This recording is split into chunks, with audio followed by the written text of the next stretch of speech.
Okay, my name is Barbara Coleman, and I'm the Community Outreach Coordinator for Epilepsy Services of Southwest Florida. Today, I have Patrick Smith with me, and he's going to share some information about himself and why he's passionate about contributing to our organization and just give us some information about himself. So thank you, Patrick, for joining me. Oh, no problem. Thanks for having me. Okay, great. Well, before we kind of get started and dive in, like with your experience about epilepsy, maybe you can share a little bit of information about yourself, like maybe where you were born, where you were raised, what brought you to Southwest Florida, etc. Oh, okay. Well, I was born and raised in New Jersey on the Jersey Shore. Uh, Left there when I was about 22, 23 years old, and I moved to Southern California for about 17 years. And and then there came a time right around when I was 40 years old that we decided to downsize our lives, actually because epilepsy came back into my life, and we wanted to get out of the stresses of Southern California. I had a rather large business there, and we just wanted to downsize our lives yet stay in warm weather. So we moved to Southwest Florida, and I have been here since 2005. So just a simpler lifestyle, which has Mhm. really helped relieve stress, which is Right, very important. So right. Okay. And I think I shared with you before that I was raised in Southern California, and I completely understand that about the rat race that's there and how congested it is, and the freeways yeah, and driving. And um, exactly. I totally agree that that would help contribute with this, stress and everything that sometimes that exacerbates epilepsy, and it's difficult for some people. Um, so as far as the business that you have now in Southwest Florida, can you tell us a little bit about that? It's a termite and pest control business. I've intentionally kept it small, more intimate, family owned, and much more hands on. My big thing is, you deal with my company, you deal with me. You have quick access to the owner of the company. Uh, like I said, in Southern California, a larger company, lots of employees. A lot of times it was hard to find the owner. But here in Southern California, in Southwest Florida, uh, I try to keep it smaller, more intimate, and we do cover, all your general household pests, termites, rodents, bed bugs, fleas, you name it.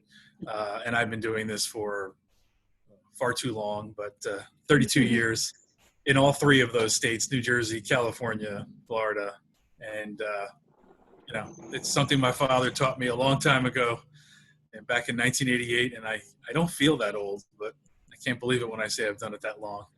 Yeah. Well, you came to a good spot if you're in pest control, because Florida certainly has a lot of those. Right, exactly, Right, exactly. right. Uh, as far as your experience about, with epilepsy, what do you know about epilepsy? What's your experience with, with dealing with it? Well, it does run in my family, not only with me. My son has it. Actually, in my mother's side of the family, we have I'm under the belief that there is genetics involved. I do have a cousin who has two children with autism. I have had another cousin who, by all descriptions, is describing to me absence seizures. She's never been diagnosed, but I've seen it and I've heard her talk about it, and that's what she is describing. And all of these people are on my mother's side of the family. Uh, my brother's got two boys that are definitely on the spectrum. And, again, I don't think they've been clinically diagnosed, but you can see it, and so there's something going on Mhm. throughout that side of the family. Now, how far it goes back, I don't know.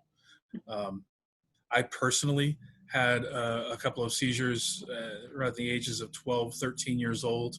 Uh, if you saw my report cards as a kid throughout grade school, um, all of them said, "Oh, Pat tends to daydream a lot. He daydreams a lot." That was a common theme every year throughout school. And then it started getting to the point where I was just doing very odd things because, I didn't know what I was doing. They would call home and say, Pat's getting in the girls' line to go to the bathrooms, and he's not listening. He just he doesn't. He's not comprehending what's going on, and then finally it led to the traditional tonic-clonic type seizures, and I had a couple of those, which then led to hospital stays, going on phenobarbital at that time pretty much throughout all my teens, and then I had nothing, literally nothing until I hit 40. And it was really, in my opinion, through the stresses of running a larger company that, I thought, that plus I felt my hormones were also involved, were probably the two of the biggest factors that brought them back. And, I had quite a struggle with them in my early 40s. I'm 55 now. And, I feel I have them pretty well under control. I've had breakthroughs, but that's pretty much what's going on at this point. Okay, well, that's good to hear. Yeah. And you have shared with us that you will be donating 5% of the proceeds from your business to Epilepsy Services, which I think is a very generous gift, and we appreciate that so much. What motivated you to offer this donation to our organization? It was just a very odd circumstance. I was at a gentleman's restaurant in Fort Myers, and we just got to talking, and he just started asking me, what do I do? I said I have a pest control company, and then he started to almost kind of, I don't know, make fun of me in a way. He's a very eccentric guy, and he said, there's a lot of restaurants also. You know what I do? He goes, I was a foster kid as a child, and I donate 5% of my proceeds to foster children, and it's my passion.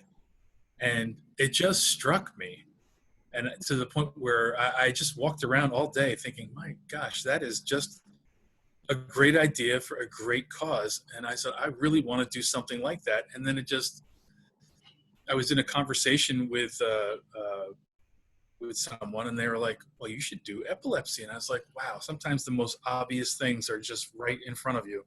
And I said, you know what? I'm going to do that. That is a great idea.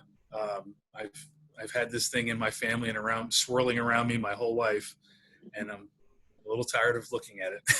And I want to do my part, and that's what I'm going to do. And so I moved back here to I started the business. Well, we're literally just getting underway now, so I don't know how much of an impact I'll make this year, but next year I plan on making a significant impact and helping out the organization. Monetarily, but I'd also like to put my time, wherever it's needed. No. I was also approached once I used to be part of the Epilepsy Foundation of Florida years ago, and they actually were talking to me at one point, and I would be willing to do this, to talking to young kids about, because I remember how it was as a young kid, of using yourself as an example of maybe because I know kids can get down that they might not be able to drive, that they might not live the quote unquote normal life, that hey, you did it, you got married, you had kids, you started multiple successful businesses, you're living a healthy lifestyle, you should maybe get up in front of a bunch of kids and tell them they can do it. And I thought, well, that's a great idea. And I said, put me down, I'll do it. And it never came to fruition, but I would love to do something like that. I think that's a great idea, because I know how it is. I'm a member of some epilepsy groups on Facebook, and, some of a lot of stories where, people get down. I mean, they really get down. It's a struggle. I know. I've been there. Right. Well, we really appreciate, your offer, and even like you said, offering to even, talk to people in our community about your experiences. I think that would really, like I said, benefit children and kids quite a bit. As far as, what do you think is the most important thing you can communicate to our community about epilepsy? The most important thing is just, I guess, self-education. When I was a kid, nobody knew about it. and it really affected me a lot. You're almost kind of ostracized in a way back then. My son, for example, didn't go through nearly what I went through at the same age, because his showed up at around the same time. And because, everyone knew a little more about it. I think there's still more to be done, but as compared to when I was a kid, it's night and day. And so I think just self-education, which I think just goes on in general with all, of the major or general afflictions that go on in the society. People just are better educated as it is. But that's what I would recommend, I guess, just getting the word out. Okay. Well, I think, my next question is, how would you plan on helping those in our community learn more about epilepsy? But I think you've already answered that question, is, getting the word out about it and talking about it. I think it's a lot of people don't know much about epilepsy. And I think once they know more, it helps to maybe reduce that stigma, that is associated with epilepsy. Right. Just, learning about the mind in general, I think, is fascinating. People want to learn about all of the mental illnesses. I mean, the mind's a fascinating thing to read about. I mean, I've done a lot of reading about it, and I just think it's very interesting, whether you do or do not have that or other illnesses, that affect the mind. I don't know. It's pretty interesting, but I could be a nerd. Well, thank you so much for sharing this information. We really appreciate you going, in front of everyone and talking about your experience and talking about your willingness to help contribute to our organization and also help educate those in our community. And we'll be talking quite a bit more about that, as we progress and get to know each other a little bit more. Okay. All right. So. All right.